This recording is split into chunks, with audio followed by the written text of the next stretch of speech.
Troisième et dernière partie de l'Africa Newsroom. Merci si vous nous rejoignez. Je suis toujours avec Francis Mouketo, politologue, Raphaël Elono, écrivain, Mamata Silet-Kalata, directeur de la publication Tchad Anthropus Tribune. Merci à tous les trois d'être restés sur ce plateau. Place au Zoom.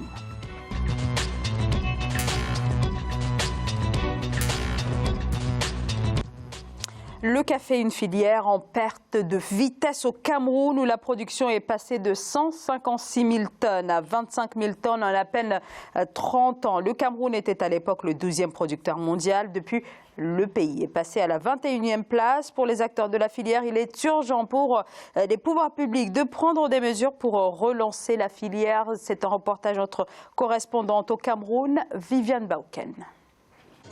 Les experts réunis dans le cadre du FestiCoffee 2019 tablent sur l'urgence d'agir maintenant pour le café camerounais. Selon les statistiques, en 20 ans, la production nationale du café est passée de 130 000 tonnes à 25 000 tonnes, d'où l'urgence des réflexions sur la renaissance du café camerounais. Alors pour nous aujourd'hui, avec 90% de Robusta et près de 10% de la production d'Arabica, il est important de gagner un peu, de maintenir ce secteur, de consolider tout ce qui a été fait, mais consolider ces actions-là, c'est renforcer les producteurs, c'est-à-dire les rajeunir, c'est de mettre à leur disposition, de leur faciliter l'accès au matériel végétal approprié.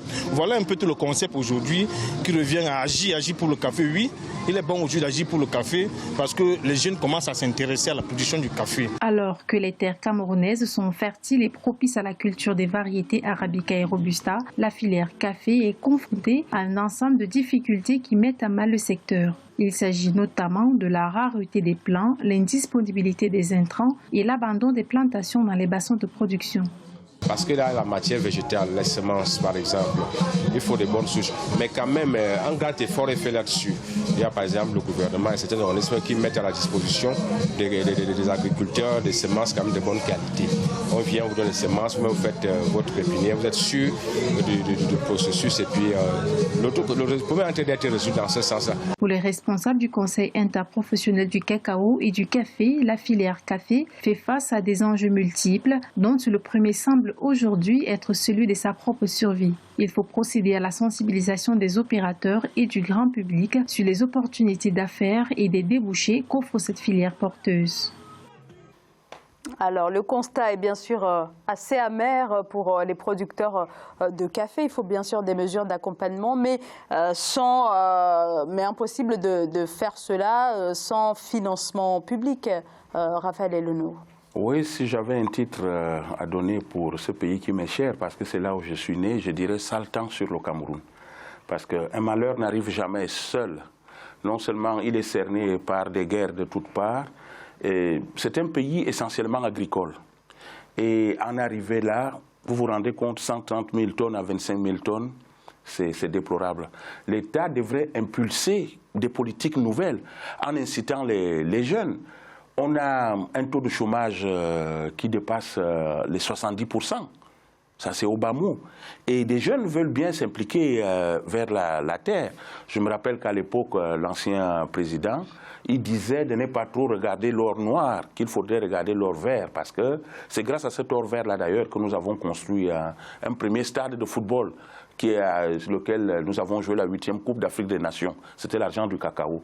Et donc, ça veut dire que le café aussi doit bénéficier d'une certaine impulsion gouvernementale. Au lieu que les ingénieurs agronomes restent dans des ministères, des bureaux, ils devraient descendre sur le terrain, mouiller le maillot, conseiller. On entendait un planteur de café dire ici qu'ils ont besoin de l'encadrement. Et cet encadrement-là, ça doit venir des gens qui ont étudié la nature des sols et tout ça là, et qui savent quels produits, quelles plantes donner à ces agriculteurs pour qu'ils puissent donner le meilleur d'eux-mêmes. À cette allure-là, c'est triste d'en arriver là.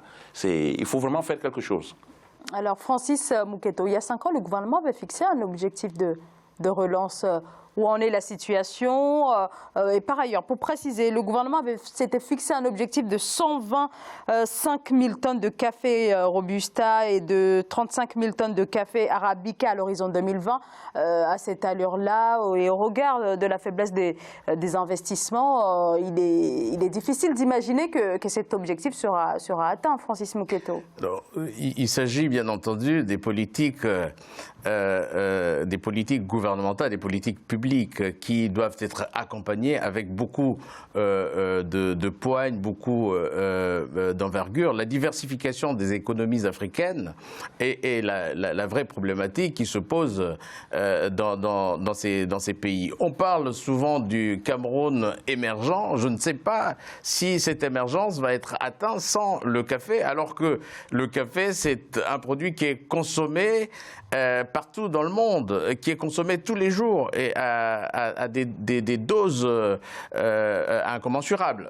Donc, le Cameroun, en tant que pays producteur du café, et qui ne tient pas compte de cet élément qui peut apporter quelques points dans le PIB est tout à fait malvenu. Et là, la responsabilité ne peut qu'incomber au gouvernement. Donc, dire qu'on doit atteindre d'ici à 2020 de 160 000 tonnes, donc en passant... Donc, on passe de 25 000 tonnes à 160. Donc, depuis plusieurs années, à 160 000, c'est tellement ambitieux que, en tant que personne avertie, on douterait de la réalité de cet objectif. Bon, l'objectif est fait pour être atteint et pour être dépassé.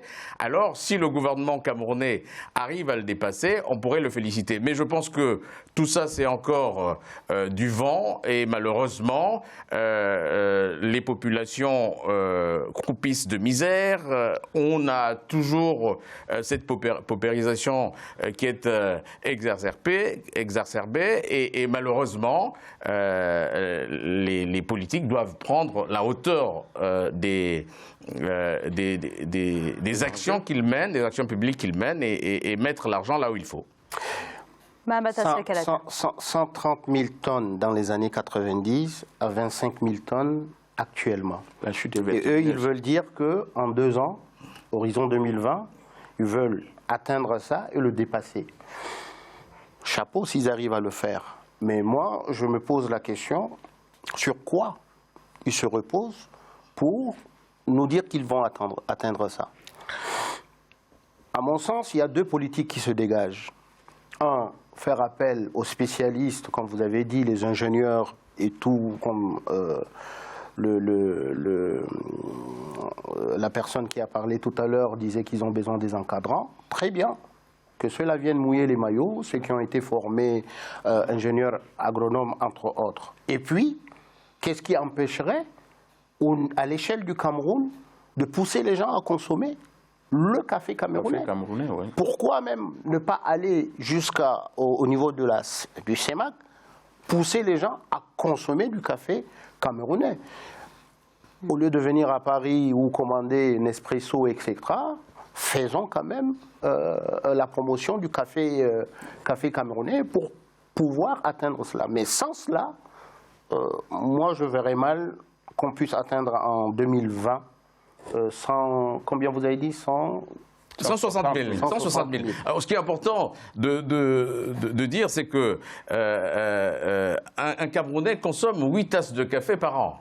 8 tasses. Donc, 8 tasses... De café par an non, par habitant. 8 tasses par habitant et par an. Donc, ça veut dire que la question dont vous posez à juste titre doit effectivement trouver droit de cité en disant que les Camerounais doivent d'abord consommer leur café. Mais il faut revenir sur la base, c'est que le produit agricole qui était le plus exploité, qui était le plus exporté au Cameroun, c'était le café. Donc, si aujourd'hui l'État camerounais fait dos rond au café, alors c'est peut-être une erreur de stratégie. Alors, pour relancer donc cette industrie pour relancer la caféculture, il faut d'abord beaucoup d'acteurs, puisqu'aujourd'hui, l'état des lieux, c'est 400 000 producteurs de café, et puis 120 usines de torréfaction.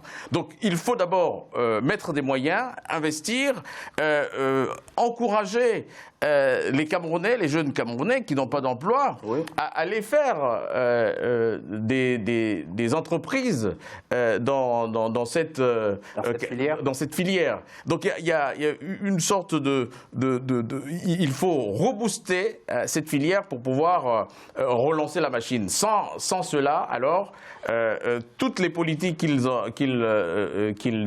annoncent ne seront que du vent. Moi, ce qui est bizarre dans le continent noir, c'est que nous avons toutes ces ressources-là. Par exemple, le café dont nous parlons là. On voit dans les médias occidentaux comment ils font la publicité du café. Mais j'ai sillonné la France, j'ai sillonné ces pays-là. Je n'ai jamais vu aucun champ de café, ni de cacao. Mais cependant, on trouve le café et tout ça. C'est eux qui le consomment plus. Nous avons nos rivières qui sont infestées de caïmans, de crocodiles, mais on n'arrive pas à fabriquer des chaussures avec la peau de caïman. Tout est fait ici. Le continent noir, moi je ne comprends pas, c'est les dirigeants que nous avons. Les dirigeants que nous avons. Quand on manque d'ambition, madame, c'est la chose la plus mortelle. C'est la chose la plus mortelle. Donnons-nous une ambition. À chaque fois maintenant, tout le monde saute sur son fauteuil.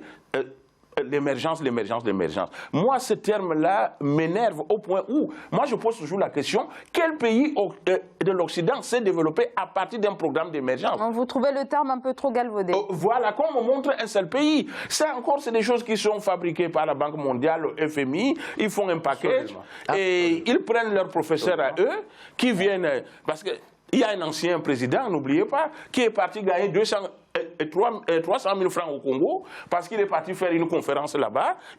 Il a touché 300 000 euros. Il a touché 300 000 euros. Dites-moi aujourd'hui, où est le Congo?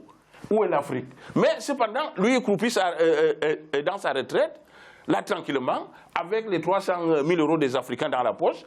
Mais à chaque fois, on va toujours chercher ailleurs. Il faudrait que... Comme par exemple ce qui se passe au Cameroun, c'est décevant. Que l'État camerounais impulse une politique agricole. C'est des nids d'emploi. Non, moi je pense que le problème du Cameroun aujourd'hui, c'est qu'on voit à travers le café, c'est un problème où on peut prendre l'exemple à travers tous les pays d'Afrique. Oui. Vous savez, tous les dirigeants parlent d'émergence, etc. Vous l'avez si bien dit, c'est une politique de la Banque mondiale, FMI. Et puis... passer un projet ou passer, je ne sais pas, une vision, ça s'arrête là. Ouais. Prenons l'exemple des pays de l'Asie du Sud. Comment ces pays-là se sont développés?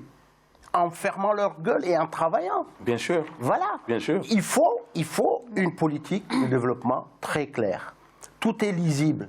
On n'a pas besoin d'un professeur S, je ne sais quoi, pour venir absolument toucher sa dîme de 300, je ne sais quoi. 300 000 et après, euros. à la limite, il n'y a rien qui se fait. Alors, merci. Moi, je pense qu'il faut changer de en Afrique. Il faut changer de logiciel. Voilà. Il y a des experts en Afrique qui peuvent impulser des choses. Et il faudrait qu'ils soient écoutés.